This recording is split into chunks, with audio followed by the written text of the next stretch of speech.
threatened he would shout and bring the Martians upon us. For a time that scared me, but any concession would have shortened our chance of escape beyond estimating. I defied him, although I felt no assurance that he might not do this thing. But that day, at any rate, he did not. He talked with his voice rising slowly, through the greater part of the 8th and 9th days, threats, entreaties, mingled with a torrent of half-sane and always frothy repentance for his vacant sham of God's service, such as made me pity him. Then he slept a while, and began again with renewed strength, so loudly that I must needs make him desist. "Be still," I implored. He rose to his knees, for he had been sitting in the darkness near the copper. "I have been still too long," he said, in a tone that must have reached the pit, "and now I must bear my witness. Woe unto this unfaithful city! Woe! Woe! Woe! Woe!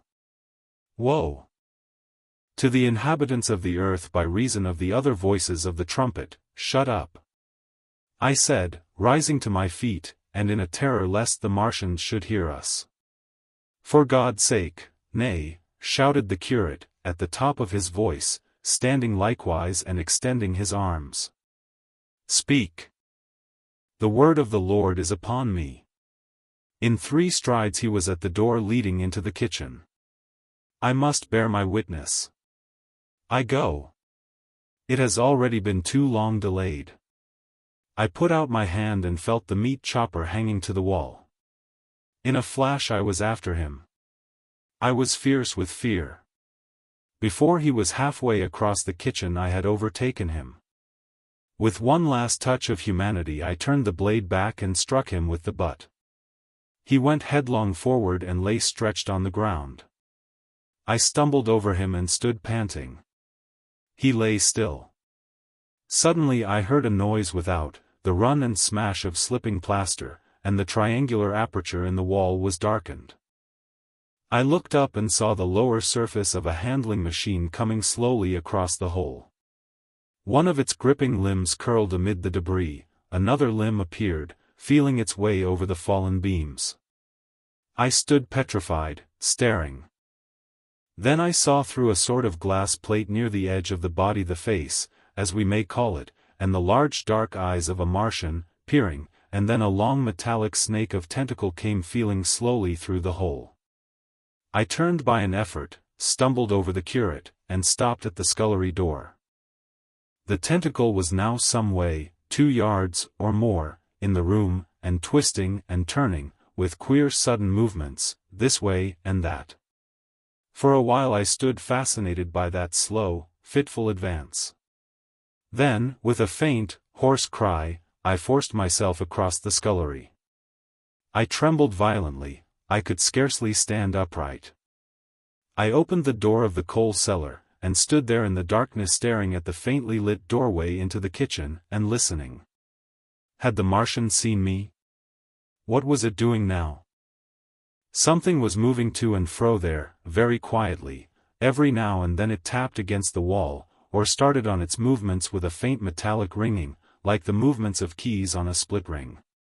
Then a heavy body, I knew too well what, was dragged across the floor of the kitchen towards the opening. Irresistibly attracted, I crept to the door and peeped into the kitchen. In the triangle of bright outer sunlight I saw the Martian, in its Briareus of a handling machine, scrutinizing the curate's head. I thought at once that it would infer my presence from the mark of the blow I had given him. I crept back to the coal cellar, shut the door, and began to cover myself up as much as I could, and as noiselessly as possible in the darkness, among the firewood and coal therein. Every now and then I paused, rigid, to hear if the Martian had thrust its tentacles through the opening again. Then the faint metallic jingle returned. I traced it slowly feeling over the kitchen. Presently I heard it nearer, in the scullery, as I judged. I thought that its length might be insufficient to reach me. I prayed copiously. It passed, scraping faintly across the cellar door. An age of almost intolerable suspense intervened, then I heard it fumbling at the latch. It had found the door. The Martians understood doors. It worried at the catch for a minute, perhaps, and then the door opened. In the darkness I could just see the thing, like an elephant's trunk more than anything else, waving towards me and touching and examining the wall, coals, wood and ceiling. It was like a black worm swaying its blind head to and fro. Once, even, it touched the heel of my boot. I was on the verge of screaming. I bit my hand. For a time the tentacle was silent. I could have fancied it had been withdrawn. Presently, with an abrupt click, it gripped something, I thought it had me, and seemed to go out of the cellar again. For a minute I was not sure. Apparently it had taken a lump of coal to examine. I seized the opportunity of slightly shifting my position, which had become cramped, and then listened.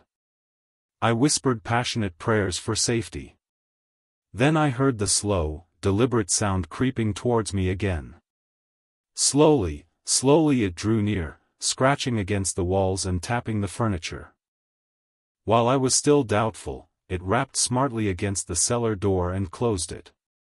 I heard it go into the pantry, and the biscuit tins rattled and a bottle smashed, and then came a heavy bump against the cellar door. Then silence that passed into an infinity of suspense. Had it gone? At last I decided that it had. It came into the scullery no more, but I lay all the 10th day in the close darkness, buried among coals and firewood, not daring even to crawl out for the drink for which I craved. It was the 11th day before I ventured so far from my security. The stillness. My first act before I went into the pantry was to fasten the door between the kitchen and the scullery. But the pantry was empty, every scrap of food had gone. Apparently, the Martian had taken it all on the previous day. At that discovery I despaired for the first time. I took no food, or no drink either, on the 11th or the 12th day. At first my mouth and throat were parched, and my strength ebbed sensibly. I sat about in the darkness of the scullery, in a state of despondent wretchedness. My mind ran on eating. I thought I had become deaf, for the noises of movement I had been accustomed to hear from the pit had ceased absolutely. I did not feel strong enough to crawl noiselessly to the peephole, or I would have gone there. On the 12th day my throat was so painful that, taking the chance of alarming the Martians, I attacked the creaking rainwater pump that stood by the sink, and got a couple of glassfuls of blackened and tainted rain water. I was greatly refreshed by this, and emboldened by the fact that no inquiring tentacle followed the noise of my pumping. During these days, in a rambling, inconclusive way, I thought much of the curate and of the manner of his death. On the 13th day I drank some more water, and dozed and thought disjointedly of eating and of vague impossible plans of escape. Whenever I dozed I dreamt of horrible phantasms, of the death of the curate, or of sumptuous dinners, but, asleep or awake, I felt a keen pain that urged me to drink again and again. The light that came into the scullery was no longer grey, but red. To my disordered imagination it seemed the color of blood. On the 14th day I went into the kitchen, and I was surprised to find that the fronds of the red weed had grown right across the hole in the wall, turning the half-light of the place into a crimson-colored obscurity. It was early on the 15th day that I heard a curious, familiar sequence of sounds in the kitchen, and, listening, identified it as the snuffing and scratching of a dog. Going into the kitchen, I saw a dog's nose peering in through a break among the ruddy fronds. This greatly surprised me. At the scent of me he barked shortly. I thought if I could induce him to come into the place quietly I should be able, perhaps, to kill and eat him, and in any case, it would be advisable to kill him, lest his actions attracted the attention of the Martians. I crept forward, saying, "Good dog," very softly, but he suddenly withdrew his head and disappeared. I listened. I was not deaf, but certainly the pit was still.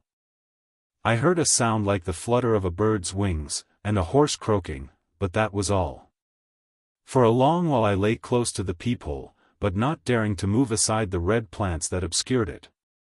Once or twice I heard a faint pitter-patter like the feet of the dog going hither and thither on the sand far below me, and there were more bird-like sounds, but that was all. At length, encouraged by the silence, I looked out. Except in the corner, where a multitude of crows hopped and fought over the skeletons of the dead the Martians had consumed, there was not a living thing in the pit. I stared about me, scarcely believing my eyes. All the machinery had gone. Save for the big mound of grayish-blue powder in one corner, certain bars of aluminium in another, the black birds, and the skeletons of the killed, the place was merely an empty circular pit in the sand. Slowly I thrust myself out through the red weed, and stood upon the mound of rubble. I could see in any direction save behind me, to the north, and neither Martians nor sign of Martians were to be seen. The pit dropped sheerly from my feet, but a little way along the rubbish afforded a practicable slope to the summit of the ruins. My chance of escape had come. I began to tremble. I hesitated for some time, and then, in a gust of desperate resolution, and with a heart that throbbed violently, I scrambled to the top of the mound in which I had been buried so long. I looked about again. To the northward, too, no Martian was visible. When I had last seen this part of Ch10 in the daylight it had been a straggling street of comfortable white and red houses, interspersed with abundant shady trees.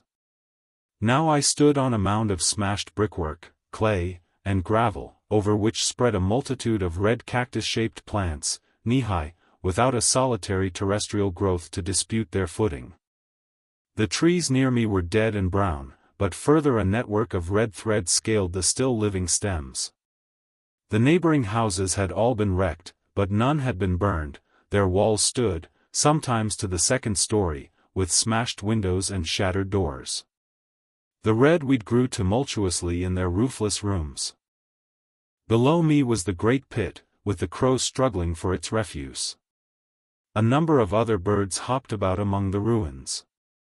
Far away I saw a gaunt cat slink crouchingly along a wall, but traces of men there were none.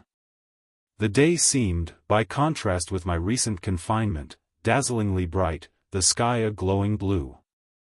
A gentle breeze kept the red weed that covered every scrap of unoccupied ground gently swaying. And oh, the sweetness of the air! 6. The work of 15 days. For some time I stood tottering on the mound regardless of my safety. Within that noisome den from which I had emerged I had thought with a narrow intensity only of our immediate security. I had not realized what had been happening to the world, had not anticipated this startling vision of unfamiliar things.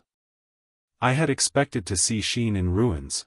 I found about me the landscape, weird and lurid, of another planet. For that moment I touched an emotion beyond the common range of men, yet one that the poor brutes we dominate know only too well. I felt as a rabbit might feel returning to his burrow and suddenly confronted by the work of a dozen busy navvies digging the foundations of a house. I felt the first inkling of a thing that presently grew quite clear in my mind, that oppressed me for many days, a sense of dethronement, a persuasion that I was no longer a master, but an animal among the animals, under the Martian heel. With us it would be as with them, to lurk and watch, to run and hide. The fear and empire of man had passed away.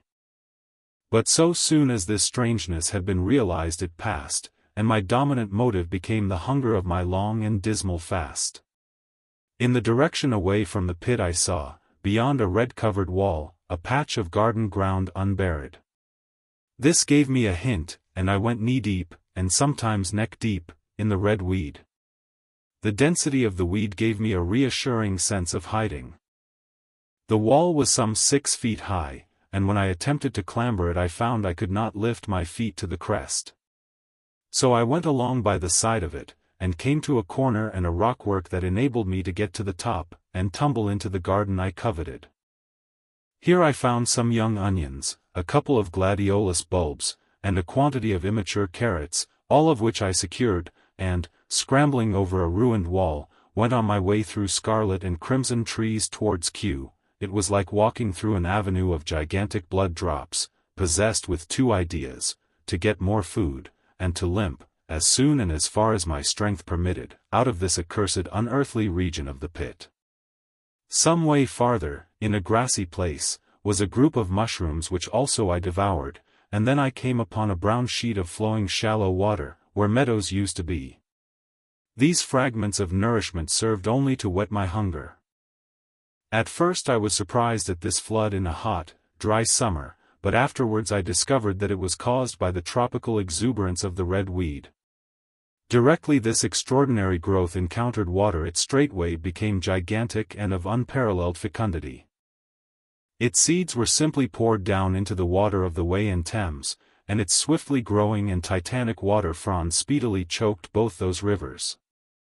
At Putney, as I afterwards saw, the bridge was almost lost in a tangle of this weed, and at Richmond, too, the Thames water poured in a broad and shallow stream across the meadows of Hampton and Twickenham. As the water spread the weed followed them, until the ruined villas of the Thames valley were for a time lost in this red swamp, whose margin I explored, and much of the desolation the Martians had caused was concealed. In the end the red weed succumbed almost as quickly as it had spread. A cankering disease, due, it is believed, to the action of certain bacteria, presently seized upon it. Now by the action of natural selection, all terrestrial plants have acquired a resisting power against bacterial diseases. They never succumb without a severe struggle, but the red weed rotted like a thing already dead. The fronds became bleached, and then shriveled and brittle. They broke off at the least touch, and the waters that had stimulated their early growth carried their last vestiges out to sea. My first act on coming to this water was, of course, to slake my thirst. I drank a great deal of it and, moved by an impulse, gnawed some fronds of red weed, but they were watery, and had a sickly, metallic taste. I found the water was sufficiently shallow for me to wade securely, although the red weed impeded my feet a little, but the flood evidently got deeper towards the river, and I turned back to Mortlake. I managed to make out the road by means of occasional ruins of its villas and fences and lamps, and so presently I got out of this spate and made my way to the hill going up towards Roehampton and came out on Putney Common. Here the scenery changed from the strange and unfamiliar to the wreckage of the familiar. Patches of ground exhibited the devastation of a cyclone, and in a few score yards I would come upon perfectly undisturbed spaces, houses with their blinds trimly drawn and doors closed, as if they had been left for a day by the owners, or as if their inhabitants slept within. The red weed was less abundant, the tall trees along the lane were free from the red creeper. I hunted for food among the trees, finding nothing, and I also raided a couple of silent houses, but they had already been broken into and ransacked. I rested for the remainder of the daylight in a shrubbery, being, in my enfeebled condition, too fatigued to push on. All this time I saw no human beings, and no signs of the Martians. I encountered a couple of hungry-looking dogs, but both hurried circuitously away from the advances I made them. Near Roehampton I had seen 2 human skeletons, not bodies, but skeletons, picked clean, and in the wood by me I found the crushed and scattered bones of several cats and rabbits and the skull of a sheep. But though I gnawed parts of these in my mouth, there was nothing to be got from them. After sunset I struggled on along the road towards Putney, where I think the heat ray must have been used for some reason. And in the garden beyond Roehampton I got a quantity of immature potatoes, sufficient to stay my hunger. From this garden one looked down upon Putney and the river. The aspect of the place in the dusk was singularly desolate, blackened trees, blackened, desolate ruins, and down the hill the sheets of the flooded river, red-tinged with the weed. And over all, silence. It filled me with indescribable terror to think how swiftly that desolating change had come. For a time I believed that mankind had been swept out of existence, and that I stood there alone, the last man left alive. Hard by the top of Putney Hill I came upon another skeleton, with the arms dislocated and removed several yards from the rest of the body. As I proceeded I became more and more convinced that the extermination of mankind was, save for such stragglers as myself, already accomplished in this part of the world. The Martians, I thought, had gone on and left the country desolated, seeking food elsewhere. Perhaps even now they were destroying Berlin or Paris, or it might be they had gone northward. 7. The Man on Putney Hill. I spent that night in the inn that stands at the top of Putney Hill, sleeping in a made bed for the first time since my flight to Leatherhead. I will not tell the needless trouble I had breaking into that house. Afterwards I found the front door was on the latch, nor how I ransacked every room for food, until just on the verge of despair, in what seemed to me to be a servant's bedroom, I found a rat-gnawed crust and 2 tins of pineapple. The place had been already searched and emptied. In the bar I afterwards found some biscuits and sandwiches that had been overlooked. The latter I could not eat, they were too rotten, but the former not only stayed my hunger, but filled my pockets. I lit no lamps, fearing some Martian might come beating that part of London for food in the night. Before I went to bed I had an interval of restlessness, and prowled from window to window, peering out for some sign of these monsters. I slept little. As I lay in bed I found myself thinking consecutively, a thing I do not remember to have done since my last argument with the curate. During all the intervening time my mental condition had been a hurrying succession of vague emotional states or a sort of stupid receptivity. But in the night my brain, reinforced, I suppose, by the food I had eaten, grew clear again, and I thought. 3 things struggled for possession of my mind: the killing of the curate, the whereabouts of the Martians, and the possible fate of my wife. The former gave me no sensation of horror or remorse to recall. I saw it simply as a thing done, a memory infinitely disagreeable but quite without the quality of remorse. I saw myself then as I see myself now, driven step by step towards that hasty blow, the creature of a sequence of accidents leading inevitably to that. I felt no condemnation, yet the memory, static, unprogressive, haunted me. In the silence of the night, with that sense of the nearness of God that sometimes comes into the stillness and the darkness, I stood my trial, my only trial, for that moment of wrath and fear. I retraced every step of our conversation from the moment when I had found him crouching beside me, heedless of my thirst, and pointing to the fire and smoke that streamed up from the ruins of Weybridge. We had been incapable of cooperation. Grim chance had taken no heed of that. Had I foreseen, should have left him at Halliford. But I did not foresee, and crime is to foresee and do. And I set this down as I have set all this story down, as it was. There were no witnesses, all these things I might have concealed. But I set it down, and the reader must form his judgment as he will. And when, by an effort, I had set aside that picture of a prostrate body, I faced the problem of the Martians and the fate of my wife. For the former I had no data, I could imagine 100 things, and so, unhappily, I could for the latter. And suddenly that night became terrible. I found myself sitting up in bed, staring at the dark. I found myself praying that the heat ray might have suddenly and painlessly struck her out of being. Since the night of my return from Leatherhead I had not prayed. I had uttered prayers, fetish prayers, had prayed as heathens mutter charms when I was in extremity, but now I prayed indeed, pleading steadfastly and sanely, face to face with the darkness of God. Strange night. Strangest in this, that so soon as dawn had come, I, who had talked with God, crept out of the house like a rat leaving its hiding place, a creature scarcely larger, an inferior animal, a thing that for any passing whim of our masters might be hunted and killed. Perhaps they also prayed confidently to God. Surely, if we have learned nothing else, this war has taught us pity, pity for those witless souls that suffer our dominion. The morning was bright and fine, and the eastern sky glowed pink, and was fretted with little golden clouds. In the road that runs from the top of Putney Hill to Wimbledon was a number of poor vestiges of the panic torrent that must have poured London ward on the Sunday night after the fighting began. There was a little two-wheeled cart inscribed with the name of Thomas Lobb, greengrocer, New Malden, with a smashed wheel and an abandoned tin trunk. There was a straw hat trampled into the now hardened mud, and at the top of West Hill a lot of blood-stained glass about the overturned water trough. My movements were languid, my plans of the vaguest. I had an idea of going to Leatherhead, though I knew that there I had the poorest chance of finding my wife. Certainly, unless death had overtaken them suddenly, my cousins and she would have fled thence, but it seemed to me I might find or learn there whither the Surrey people had fled. I knew I wanted to find my wife, that my heart ached for her and the world of men, but I had no clear idea how the finding might be done. I was also sharply aware now of my intense loneliness. From the corner I went, under cover of a thicket of trees and bushes, to the edge of Wimbledon Common, stretching wide and far.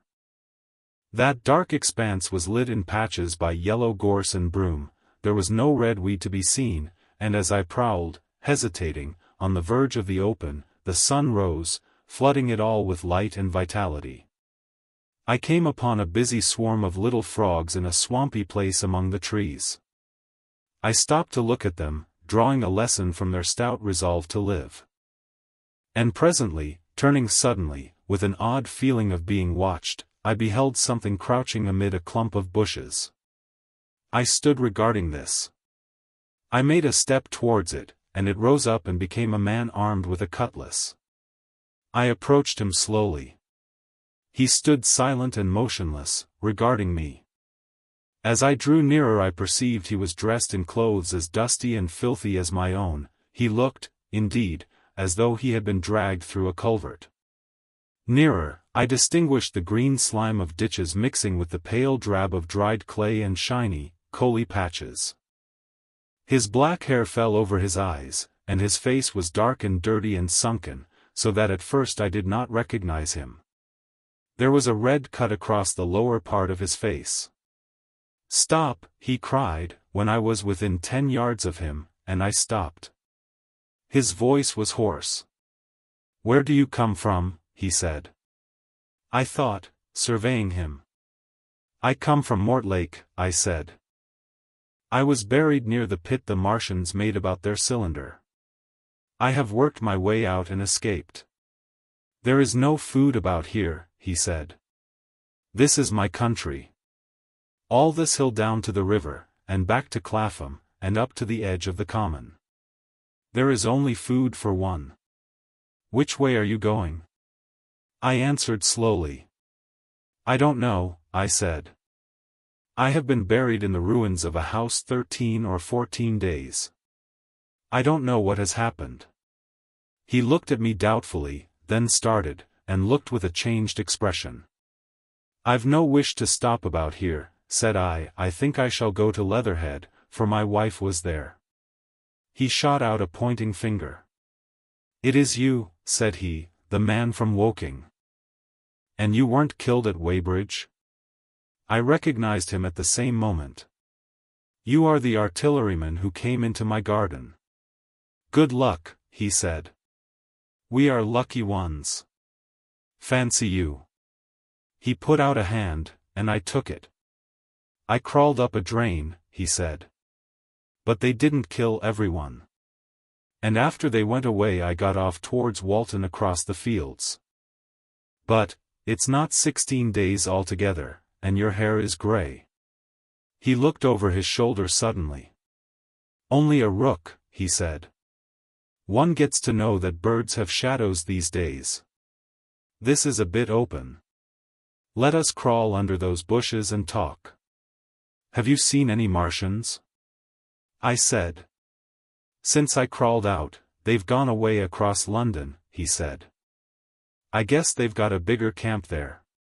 Of a night, all over there, Hampstead way, the sky is alive with their lights. It's like a great city, and in the glare you can just see them moving. By daylight you can't. But nearer, I haven't seen them," he counted on his fingers, 5 days. Then I saw a couple across Hammersmith way carrying something big. And the night before last," he stopped and spoke impressively, "it was just a matter of lights, but it was something up in the air. I believe they've built a flying machine, and are learning to fly." I stopped, on hands and knees, for we had come to the bushes. Fly. Yes, he said, fly. I went on into a little bower, and sat down. It is all over with humanity, I said. If they can do that, they will simply go round the world. He nodded. They will. But, it will relieve things over here a bit. And besides, he looked at me. Aren't you satisfied it is up with humanity? I am. We're down, we're beat. I stared. Strange as it may seem, I had not arrived at this fact, a fact perfectly obvious so soon as he spoke. I had still held a vague hope, rather, I had kept a lifelong habit of mind. He repeated his words, "We're beat." They carried absolute conviction. "It's all over," he said. "They've lost one, just one. And they've made their footing good and crippled the greatest power in the world. They've walked over us. The death of that one at Weybridge was an accident. And these are only pioneers.